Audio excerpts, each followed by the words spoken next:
Welcome to Byte-Sized Tech, where we like to blend casual conversations with, insightful discussions on the latest in technology and gadgets.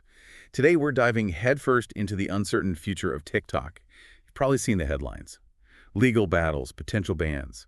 Even the Supreme Court is getting involved. It's a real digital drama unfolding, and we're here to break it all down. Yeah, and with a looming January 19th deadline, things are getting serious. Just imagine, no more viral dances, recipe trends. What happens to all that user data? It's a question with huge implications for the 170 million U.S. TikTok users, for sure. But it could also reshape the entire social media landscape. Right. Think about it. We're talking about potentially billions of dollars in ad revenue up for grabs if TikTok disappears. Okay, so let's get into the nitty-gritty. We've got a stack of articles here that outline the potential consequences of a ban. We're talking creators losing income, brands needing to completely rethink their strategies. It could get messy. Absolutely. Experts are predicting that if TikTok were to vanish, its estimated $8 billion in annual ad revenue would likely be redistributed among competitors, like Instagram Reels, YouTube Shorts, and Snapchat. Makes sense. Some analysts are even forecasting significant boosts to their earnings, like an 8–10% jump for Meta's earnings per share, a 5–8% increase for YouTube's revenue, and a notable 5–10% lift for Snapchat. So basically, TikTok getting banned could be a financial windfall for its rivals. Well, not so fast. It's not a guaranteed instant win for the competition. Advertisers are likely to transition cautiously, taking a quarter or two to shift budgets and ensure smooth integration. Plus, you have to consider that some die-hard TikTok users might stick around unofficially, at least for a while, meaning the platform would retain some of its advertising value. So it's more like a slow-motion digital land grab with everyone trying to position themselves for whatever comes next. Exactly. But this situation goes beyond just ad dollars and who gets a bigger slice of the pie. The core of the legal battle itself raises fundamental questions about the internet data and free speech in a globalized world. Yeah, this is where it gets really interesting. We've got the U.S. government expressing serious concerns about data exploitation and the potential for misinformation, especially given ByteDance's connections to China. The government's argument is that because ByteDance is a Chinese company, it's subject to Chinese law. And that raises concerns that TikTok user data, which is incredibly valuable and detailed, could be accessed by the Chinese government for purposes like surveillance or even shaping narratives. And on the other side, you've got TikTok firing back, saying that a ban would infringe on free speech rights, arguing that their algorithm is a form of protected expression. It's a fascinating legal argument. They're basically saying that the way their algorithm curates and presents content is akin to an editorial voice, which is protected under the First Amendment. Wow, so it's like they're trying to define the boundaries of free speech in this whole new digital frontier. But the Supreme Court doesn't seem too convinced by TikTok's claims, do they? Not really. There's a lot of skepticism, particularly because this case touches on the complex question of foreign ownership and how that impacts free speech protections in the U.S. It's uncharted territory, legally speaking. Okay, so we've got potential financial fallout, a legal battle with huge implications for free speech. Is there any way out of this mess for TikTok besides a ban or a sale? Well, there's one intriguing possibility that has emerged. It's called Project Liberty, and it's a potential buyer for TikTok with a very different vision for the platform. Ooh, Project Liberty. Tell me more about this. Project Liberty is aiming to address the national security concerns head-on. They're proposing to use an entirely American tech stack for TikTok, essentially cutting any ties to China and its infrastructure. But what's even more interesting is their concept of an intention economy to replace the attention economy we're all used to. Intention economy. I have to admit, that sounds a bit philosophical to me. It is a bit philosophical. The basic idea is to shift the focus away from algorithms designed to keep us glued to our screens and toward giving users more control over their data and interactions. It's about promoting a more conscious and deliberate use of social media. So instead of just mindlessly scrolling and getting sucked in by whatever the algorithm throws at me, I'd be more actively choosing what I engage with. Exactly. It's about intentionality. And Project Liberty argues that this shift could have positive ripple effects, potentially addressing concerns about things like child safety, polarized content, and even digital addiction. Whoa, that's a pretty radical proposition. Are they serious about this, or is it just a bunch of idealistic talk? It seems like they're putting their money where their mouth is. There's been significant investor interest, including from some U.S.-based stakeholders in ByteDance, which suggests a level of confidence in their vision. So this Project Liberty could potentially reshape the entire social media landscape, not just TikTok. It's a lot to wrap my head around. Absolutely. And it really underscores how significant this whole TikTok saga is.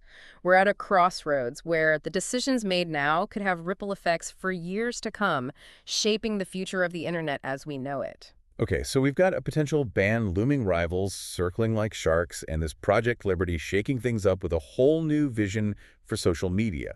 It's a digital pressure cooker.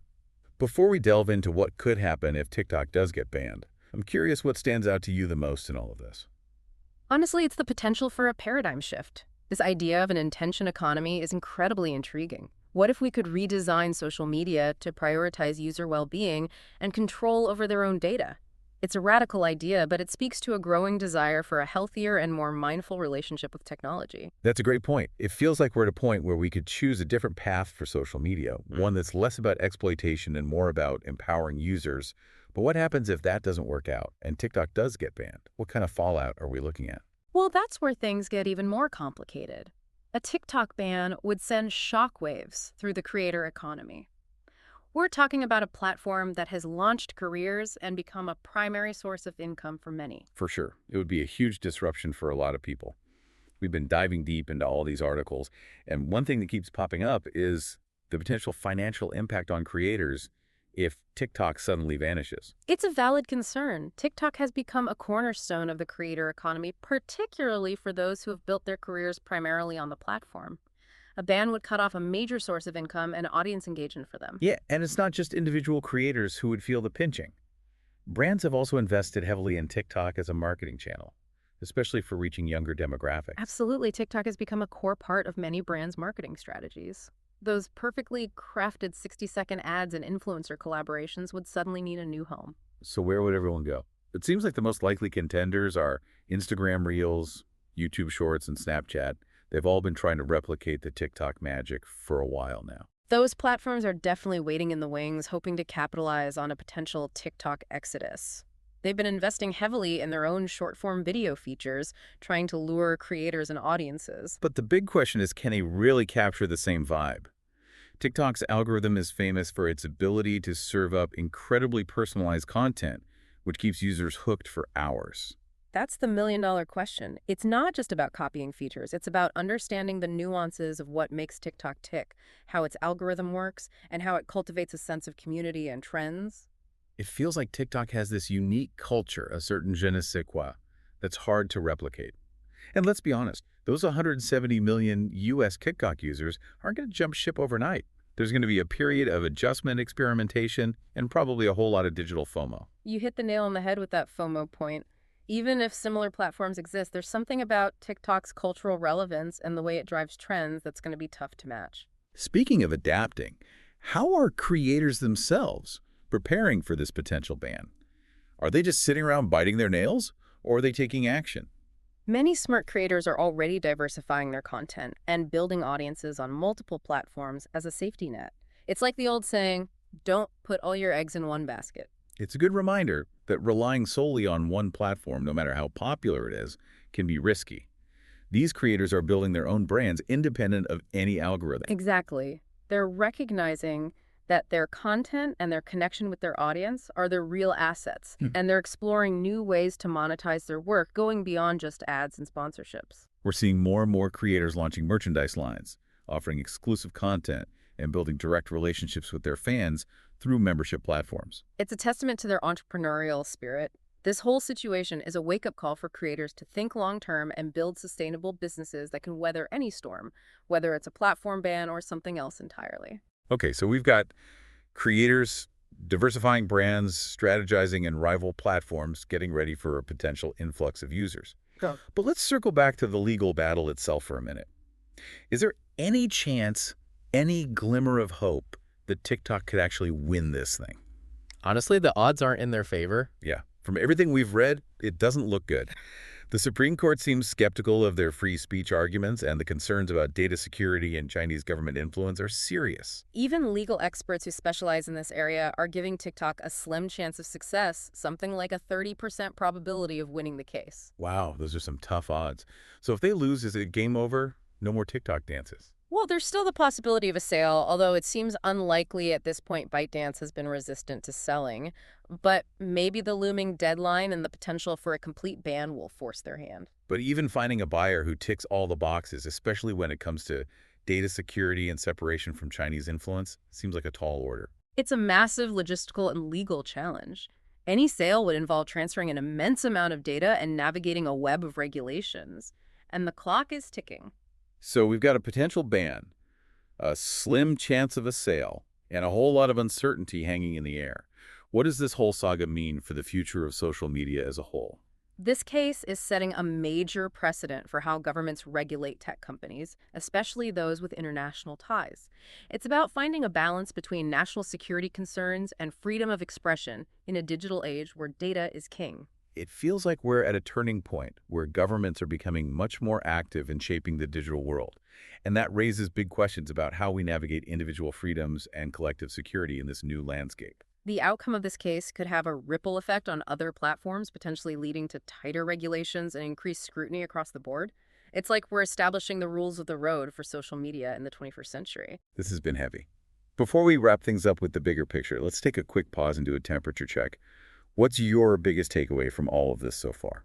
For me, it's the realization that the internet, as we've known it, is changing. The days of unfettered innovation and a hands-off approach from governments might be over. Yeah, it definitely feels like we're entering a new era where governments are asserting more control over the digital world, which makes me wonder, what does that mean for the future of online freedom and innovation?